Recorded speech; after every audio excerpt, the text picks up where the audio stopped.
సాధువు అయినా సేవలాల్ భక్తుడైనా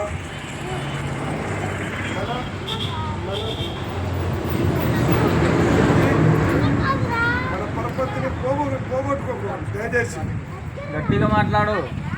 మన పరపతిని పోగొట్టుకోకూడదు. ఒక్క స్వామి ఒరుగుడు దిగుడుగా ఉందంటే ఒక్క ఫోన్ చేస్తే 10 మంది రావాలి. అందులో ఒకటి నాకు రాముల స్వామి మీద బాధ ఎందుకు కలిగిందంటే, ఒక రోజు ముందు చెప్తే మా ప్రయత్నం ఒక సాధు ఇంటికాడ ఉంటుంది, ఒక సాధు ఇంటికాడ లేదు. మా స్వామి వచ్చిందంటే మాకంటే గురువే కదా, మేము కూడా చేసే ప్రయత్నం చేస్తాం. దయచేసి ఇప్పటికైనా ఇవాళ ఆ సాధు దొంగే కావచ్చు, బడ్డే కావచ్చు, బైరాగే కావచ్చు, ఆయనని కరుణించి ఆయన కాడికి పోదామంటే మాకు గురుదైవం, మాకు నువ్వు వచ్చింది కాదు, దేవుడే పంపించింది. మాకు సంతోషం, హ్యాపీ.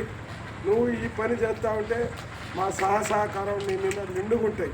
ఇవాళ దాదాపు 125 కిలోమీటర్ల నుంచి వచ్చినంటే నేను నీ ప్రవర్తన, నీ జ్ఞానం, ఆ దేవుడి మీద ప్రేమ ఉండబట్టి ఇది నిండు నూరేళ్ళు ముందు సాగాలి. ఐక్యతతో ఆ దేవుడు మనకు 10లో 11 సహాయం చేయాలి. ఒకటి నువ్వు ఇందాకన్నావు, ఒక్క స్వామి ఇంటికి చేయాలంటే 10 మందికి చేయగలగాలి, వాస్తవం కరెక్టే. కానీ దైవభక్తితో చేయాలి,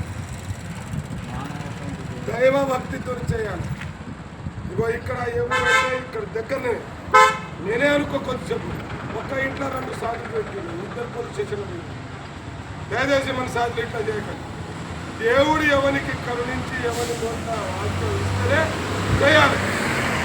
ఏంది ఉన్నది దేవుడు బదనం చేయకండి. దయచేసి ఇవాళ మీరు చేసింది పొలాలు పోయి గంగాదానం చేసినాం, ఆ తల్లిని చూసినాం. మనకు ఏది రాకున్నా ఆ తల్లి లేనోడు, ఆ తెలివితేటలు రానోడు అని కరుణిస్తుంది.